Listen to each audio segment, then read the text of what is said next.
가이사는 증시 각도기. 안녕하세요. 전투자 증시나 심판 안지원입니다. 네, 안녕하십니까. 각도기 박산준입니다. 네. 네. 오늘도 어제랑 좀 비슷한 상황이 펼쳐지고 있습니다. 네. 코스피는 떨어지고 코스닥은 오르고. 네, 코스닥이 지금 이번 주 내내 지금 상승을 하고 있는데요. 네. 코스피 0.3% 하락, 코스닥은 0.8%나 상승을 했습니다.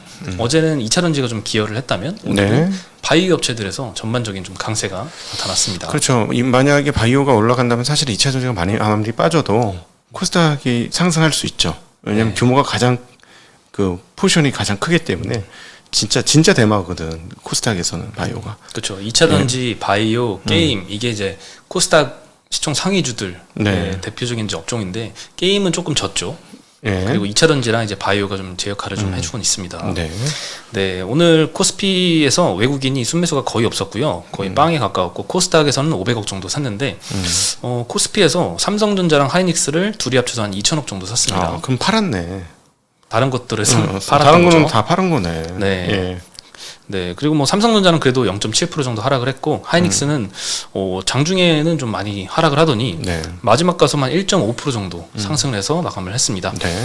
오늘 뭐 아시아 증시가 전반적으로 그냥 대만이 한 0.4% 정도 하락을 했고요. 홍콩 상해는 여전히 의미 있는 반등을 좀 못하고 있는 상황입니다. 그러네요. 네. 업종별로는 의료정밀 섹터가 오늘 4.5%로 업종 2등하고 격차가 굉장히 많이 벌어졌는데요. 네. 덴티움이 9.5%나 상승을 했습니다. 예. 오늘 뭐 이런 치과 관련된 쪽도 그렇고 뭐 의료 미용기기 쪽도 그렇고 톡신 쪽도 그렇고 네. 바이오도 그렇고 전반적으로 이쪽이 많이 급등을 했습니다. 전기가스 업종이 한국가스공사, 한국전력이 1, 2%씩 상승을 했고요. 의약품에서도 뭐 한미약품, 동아약품, 한올바이오파마, 제일약품, 유한양행 뭐 이런 대표적인 바이오 업체들 전부 다 많이 상승을 했습니다. 통신주가 제일 많이 오늘은 하락을 했고요. KT가 오늘 한 3% 정도 하락을 했습니다. 네, 요즘에 이제 알테폰으로 좀 넘어가는 사람들도 많은 것 같고요. 경쟁도 치열해지고 정부의 간섭도 심해져서 중간 요금제도 좀 많이 나오는 것 같습니다. 일본에서 얘가 있잖아요. 일본에서 인플레이션 심했을 때 이거 통신료 깎아가지고 인플레이션 한 번 확 죽여놨던 적이 있거든요.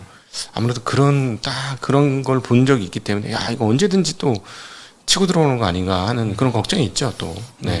그리고 이제 증권 업종이 두 번째로 업종 하락률 기록을 했는데요. 뭐 NH 다올투자, 유안타, 삼성증권이 1에서 3%씩 하락을 했습니다. 5개의 증권사가 CFD 신규 매매를 중단하겠다라고 공지를 했다고 하고요. 기존에 이미 중단했던 것도 있고 앞으로 중단을 검토할 것도 있는데 신규 매매 중단이란 거는 이제 기존에 CFD를 하던 고객도 이제는 신규로 뭐 CFD 거래를 못 하게 된다는 거죠. 네. 네, 이쪽에서 굉장히 좀 그 라더 견발 사태가 좀 크게 영향을 미치고 있는 것 같습니다. 전 개인적으로는 신용 안 쓰는 게 좋다고 생각해서 뭐 괜찮다고 봅니다. 네. 개인적으로. 아니 20몇 년 동안 여기 있으면서 신용 써가지고 잘 된 사람들이 정말 100명 중에 한 명 안 나오는 것 같아.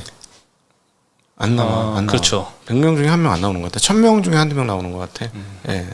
그래서 개인들은 정말로 완벽하게 완숙해지지 않으면 신용을 안 쓰시면 좋을 것 같아요. 진짜 전문 나는 이제 완전히 이걸 먹고 산다 하시는 분들에 한해서만 가끔씩 신용을 쓰시는 게 어떨까 하는 생각입니다. 네. 네.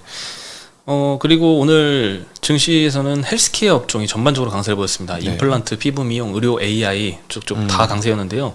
신한의 원재희 연구원이 국내 헬스케어 업체들은 구조적 성장기에 진입했다. 뭐 저렴한 가격에 품질은 글로벌 업체에 뒤지지 않는다. 해외 네. 쪽으로 굉장히 많이 확장을 하고 있다.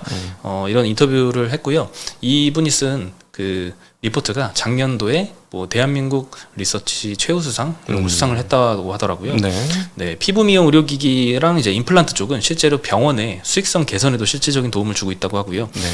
영상 판독을 통한 이제 검진 보조나 질병에 대한 사후 예측을 하는 의료 AI도 요즘 굉장히 주목을 받고는 있습니다. 네. 네, 치과 쪽은 일단 중국 VBP 시행 이후에 임플란트 업체들이 굉장히 많이 판매량도 늘어나고 좋은 모습 보여주고 있는데 이쪽과 함께 디지털 덴티스트리도 주목을 해야 된다라고 언급을 했고 피부 쪽은 이제 피부 미용기기 업체들이 아직도 초기의 성장 국면이다. 아직 성장할 룸이 굉장히 크다라고 언급을 했고 의료 AI 쪽은 조금 걱정스러운 뉘앙스를 풍기더라고요. 네. 비대면 진료가 허용되면서 좀 떠오르고 있는데 당장의 수익 창출은 조금 어려울 수 있다. 그리고 이해관계자들의 반발이 워낙 심하잖아요, 이쪽은. 네네. 그리고 표준 의료 지침 도입도 해야 되고 넘어야 될 산이 많다라고 언급을 했습니다. 네. 오늘 덴탈 쪽에서는 뭐 덴티움, 덴티스 이런 데가 뭐 10%, 6%씩 상승을 했고요. 피부 미용기기 이쪽도 많이 올랐습니다. 비올이 10% 가까이 상승했고 클래시스, 파마리서치, 제시스 메디칼, 루트로닉 다 3, 4%대씩 상승을 했습니다. 네. 톡신 쪽도 메디톡스가 6%나 급등을 했고요. 전일도 많이 올랐는데 또 올랐어요. 네. 네. 휴젤 대웅제약도 1, 2%씩 상승을 했습니다. 의료 AI 쪽도 뭐 루닛, JAK 이런 데는 10%, 11%씩 많이 급등을 했고요. 네. 그리고 내일부터 이제 미국 임상종양학회 아스코가 개최될 예정입니다. 6월 2일부터 4일부터 개최가 되는데 이쪽에 한 400개 이상 글로벌 바이오 기업이 참여할 예정이고요. 보통 이제 암치료 관련된 연구 결과가 공개가 되는데 실질적인 사업 협의까지 좀 이루어지는 경우가 많이 있었듯이 이번에도 좀 기대를 하는 것 같습니다. 참여하는 기업들 뭐 한미약품, 보령, HLB, 앱클론, 유한양행, 제넥신 등등 많이 있는데 전반적으로 좀 네. 주가도 많이 올랐습니다. 좀 좋은 그 소식들이 나왔으면 좋겠어요. 뭐 최근에 정부에서도 바이오 막 뭔가 이렇게 지원하겠다는 얘기가 굉장히 많잖아요. 그 바이오가 잘 돼야 우리나라 새로운 산업군이 하나 뜹니다. 엔터도 새로운 산업군을 뜨고 있는 것처럼 이쪽은 우리가 잘할 수 있는, 아니 제일 똑똑한 애들이 다 의과대학 간다면서. 그렇죠. 그럼 여기서 떠야지. 우리나라 인재들이 다 쏠린 데가 이쪽이면 그 결국 그래야 되지 않겠어요? 근데 의사가 되는 거랑 이쪽은 그 연구원의 역할이잖아요. 아니 그 의과대학 가서 연구할 수도 있는 거지. 그럴 사실은. 수도 있죠. 아니 그쪽이 다 그쪽 이제 같은 계통이야. 친인척 관계 아닌가 서로 간에? 친인척인가요? 친인척 관계예요. 그러니까 의사 하시던 분이 사업하고 그러는 거잖아요. 그런 것도 많죠. 아니면 교수 하시던 분이 사업하고 하는 거니까 좀 잘 되면 좋겠습니다. 그 톡 건드리는 그 티핑 포인트가 필요한 것 같아요. 엔터주에서도 그 빌보드라는 티핑 포인트를 딱 건드리고부터 이제 활로가 쫙 펼쳐졌잖아요. 그렇죠. 네. 국내에서는 바이오 쪽에서는 아마 그 임상 3상까지 자체 진행을 해서 신약까지 딱 나오는 게 티핑 포인트인 것 같아요. SK 바이오팜 이후로 지금 메지온이 다음으로 도전을 했는데 얼마 전에 조금 결과가 좋지 않았고 네. 재도전을 하고 있습니다. 근데 네. 이쪽에서 누군가 삼상 성공을 알려야지 그때 뭔가 티핑 포인트가 좀 되지 않을까. 일단 기본적으로 시밀러는 상당히 잘하잖아요. 예, 그 시밀러 하여튼 우리나라는 지금 보면 1상, 2상, 3상 그거는 우리가 옛날에 너무 많이 되었고 이렇게 그 조금 약간씩 비교하는 거를 너무 잘하는 것 같아. 그 앞서 뭐 예를 들어 피부 미용 기기라든가 뭐 피부 관련된 거, 성형 관련된 미용 관련된 이거는 약간 뭐라 그럴까 정통 제약은 아니잖아요. 그래서 그런 부분 잘하는 것 같고 또 스밀러도 굉장히 잘하고 있고 아마 삼성바이오도 아마 조만간에 이번에 캐퍼 증설하고 그러면 세계적인 시밀러 회사가 되는 거잖아요. 뭐 계속 이렇게 잘했으면 좋겠습니다. 네. 또 잘하는 업체 중에 하나가 좀 셀트리온인데 오늘 그 류마티스 치료제 악탐라의 바이오시밀러 임상 1상 효능을 좀 확인했다는 소식이 있었습니다. 네. 악탐라는 이제 로슈가 개발해서 작년도에 한 4조 5천억 정도 매출을 발생시킨 의약품인데요. 네. 어제 류마티스 학회에서 셀트리온이 온라인에서 1상 데이터를 공개를 했는데 오리지널 의약품과 동등성이 확인이 됐다고 합니다. 네. 물론 효능뿐만 아니라 안전성도 검증이 돼야 되는데 안전성도 오리지널과 유사한 결과를 냈다고 합니다. 네. 작년 7월부터 유럽에서 글로벌 임상 3상도 준비를 하고 있다고 하니까 네. 오늘 셀트리온 삼형제가 다 2%대, 3%대 이렇게 많이 상승을 했고요. 네. 그리고 오늘 이제 음식료 섹터 중에서도 삼양식품이 7%로 굉장히 많이 급등을 했습니다. 최근에 주가 하락이 굉장히 좀 컸었습니다. 구매도도 좀 늘어나면서. 근데 오늘은 좀 많이 반등을 했고요. 농심도 원래 좀 주가가 우상향하면서 많이 상승을 했는데 오늘 추가로 2.5% 더 상승을 했습니다. 네. 오늘 6월 1일이라서 이제 한 점심쯤에 이제 수출 데이터가 공개가 됐는데요. 5월달 라면 수출액이 7,516만 달러로 전년 대비 2.3% 감소했습니다. 네. 감소했음에도 굉장히 의미가 있는 이유는 이 7,516만 달러라는 수준이 굉장히 높은 수준입니다.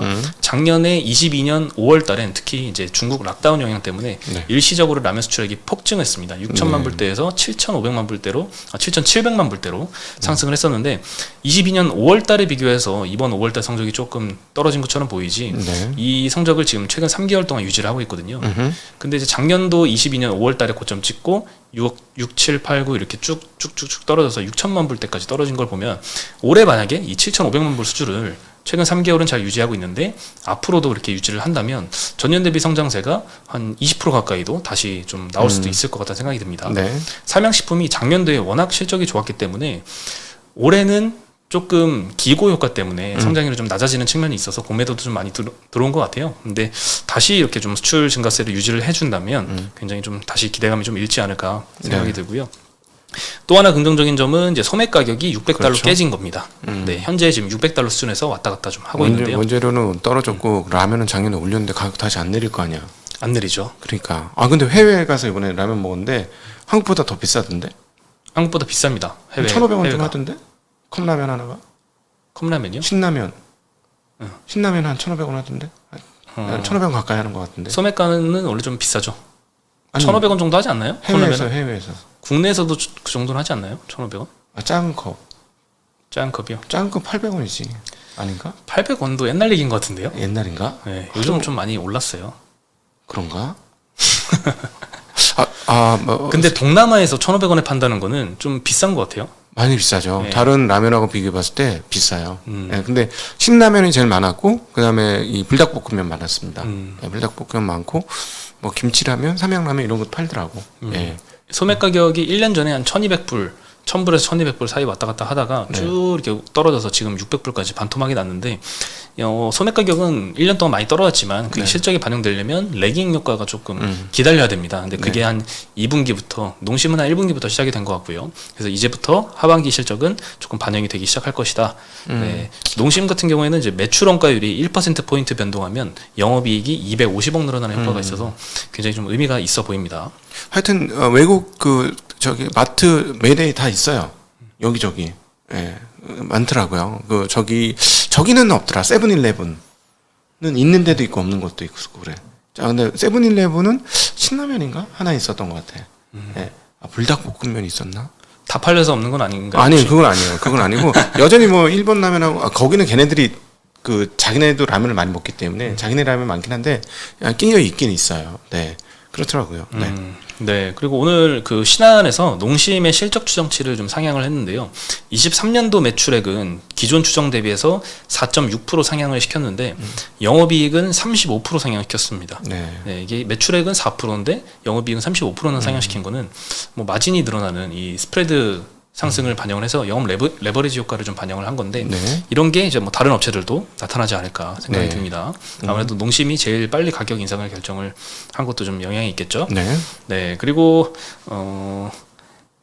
엔터주 중에서는 SM이 오늘 7%나 네. 급락했습니다. 네. 엑소 멤버 3명, 이 백현, 시우민, 첸 이분이 전속 계약 해지를 통보를 했습니다. 네. 네, 수익 정산이 불투명하고 장기간 동안 전속 계약을 강요했다. 라는 이유인데요.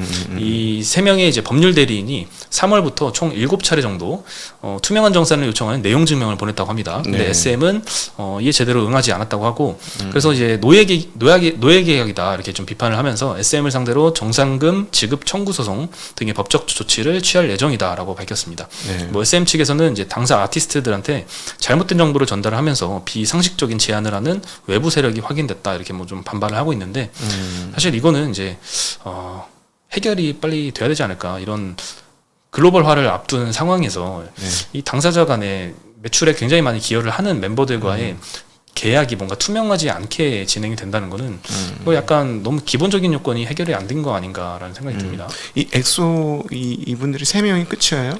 더 많죠. 많죠? 네. 많은 사람 중에 3명. 그럼 엑소는 어떻게 새로 멤버를 뽑나? 그래야 되겠지? 예, 그렇군요. 근데 이 친구들을 예를 들어 그룹으로 해서 다른 회사가 가서 잘 만들면은 이 친구들 상당히 좋은데 안 그러면 그냥 독자 노선은 되게 힘들지 않을까? 그런 생각이 들고 그건 이제 이분들이 처리해야 할 문제고 네. 두 번째는 이수만 씨가 빠져나가면서 아티스트들이 흔들리고 있는 거 아닌가? 만약에 그러면 SM한테는 상당히 나쁜 거죠. 근데 오늘 떨어진 게 그것 때문도 있을 것 같아요. 네. 근데 이제 계약 사항에 대해서 좀 불투명성에 대한 비판을 하면서 나가는 거잖아요. 네. 이 부분은 좀 이해가 안 돼요. 아직까지 이렇게 진행이 되고 있나라는 생각이 좀 들거든요. 네. 근데 모르겠어요. 요즘에 저도 이런 거 받아봤잖아요. 네. 되게 정확한데. 그래요? 예, 이게 되게 정확한데. 받는 사람도 내가 얼마의 매출을 올렸고 이런 게 좀 전산 시스템으로 좀 투명하게 공개가 될 수 있어 보이는데 네. 뭐 최근에 뭐 이승기 씨나 이런 사례들이 좀 많이 나오고 있잖아요. 그런 거 보면은 아직도 좀 너무 후진적인 거 아닌가 이런 계약 구조나 투명성이 이렇게 큰 회사들은 안 그럴 텐데. 네, 어쨌든 예. 네, 이런 이슈가 발생해서 빨리 이건 해결이 돼야 될 것 같고요. 그리고 하나투자증권에서 이 K-팝의 성장성을 굉장히 높게 보고 있는 것 같아요. 네. 글로벌 침투율이 지금 4% 수준인데 지금보다 한 24배 정도 커질 시장이다. 아직 성장성이 굉장히 높다. 이런 침투율이 전망을 100% 했습니다. 되는 거야? 그러면 24배면 4%에 24배면? 아 근데 이제 시장 자체가 더 커질 수도 있죠. 그런 거 반영해서 네. 지금 시장 사이즈보다 K-팝이 그런 20배 이상 가능성이- 커질 수 있다는 거죠. 네. 충분히 가능한 얘기죠. 네. 예, 그래서 오늘 SM이 한 7% 정도 하락을 했는데 다른 데는 올랐어요. JYP 4% 올랐고요. 하이브나 엔터, YG 엔터도 한 1% 정도 상승을 했는데 뭐 반사수의 기대감이 있는 건지 네, 그런 게 있겠죠. 네. 네, 상승을 했습니다. 마지막으로 이제 넥슨의 김정주 창업주가 상속세를 이제 가족들이 냈죠. 네. 6조 원 정도 예상이 되는데 NXC 요 지분으로 냈습니다. 29.3% 지분이고 요거를 받은 기획재정부가 2대 주주로 등극을 했습니다.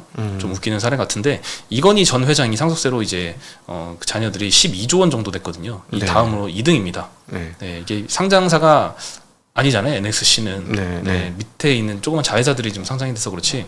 그래서 좀 많이 와닿진 않은데 NXC는 굉장히 좀 큰 회사입니다. 네. 그렇죠. 네, 뭐 자본 총계가 작년도에는 한 10조 원 정도 되는 회사고요. 영업이익도 1조씩 내는 회사입니다. 네. 1년에 법인세 4천억 내는 규모니까 엄청난 회사죠. 네, 네이버가 한 4천억 정도 내거든요. 법인세를. 카카오는 2,400억 냅니다. LG엔솔도 2,100억 내고. 네. 네, 굉장히 영향력 있는 회사인데 뭐 어쨌든 워낙 그 기존의 김정주 창업자의 지분율이 NXC 지분율이 거의 100% 가까이 됐기 때문에 네. 이렇게 30%나 지분으로 이제 물납하고도 70% 정도로 감소했습니다. 이 70%는 이제 배우자하고 두 딸이 이렇게 나눠서 갖고 있어서 경영권 유지에는 문제가 없을 것 같아서 이렇게 물납을 한 것 같습니다. 네. 참 재밌는 얘기예요. 네, 그렇죠? 상속세율로 뭐 60%대 부담을 하고 있습니다. 그렇죠. 이게 많으면 금액이 커지면 60%까지 되죠. 네. 네. 그래서 상속세를 조금 낮춰야 되는 거 아닌가 하는 얘기도 조금 있긴 있는데 사실은 일반 서민들 입장에서 이거 분배만 잘한다면 잘만 쓴다면 상속세가 일반 서민들 입장에서는 높은 게 낫지. 내가 사실은. 많이 내는 거 아니면 높게 내는 게 좋죠. 아니 그러니까 참 이게 참 애매해요. 근데 이제 한국은 그런 생각도 들어요. 상속세가 너무 높기 때문에 이 꼼수를 많이 해서 뭐 자회사 상장한다고 붙였다 뗐다 온갖 정말 지랄을 하시는 분들이 계시잖아요. 최대 주주 중에. 그래서 막 소액 주주들은 나중에 손해 보고 자기네들은 다 유지하고 뭐 이런 것들이 많은데 근데 그런 좀 악랄하신 분들은 제가 보기에는 상속세를 낮춰준다고 해도 똑같을 것 같아. 그렇죠. 네, 그런 분들은 그럴 것 같고 근데 이제 약간 상속세를 낮춰주면 조금 사회적인 타협을 하면 좀 될 수 있는 여지도 있지 않을까 하는 생각이 또 들어요. 그러니까 상속세 조금 낮춰주고 그다음 저거 그 뭐지 이중 저거 있잖아요. 미국에서 대주주 조금만 갖고 있어. 저기 사장 조금만 갖고 있어도 차등 의결권. 차등 의결권. 예, 그런 거를 조금 해서 좀 타협을 좀 하면 어떨까. 그리고 이제 그러면 쓸데없이 회사 붙였다 떼었다 하는 거 엄단하고 그러면 좋을 것 같아요. 네, 예. 그렇죠. 네. 네, 오늘 소식은 여기까지고요. 내일 다시 인사드리겠습니다. 네, 안녕.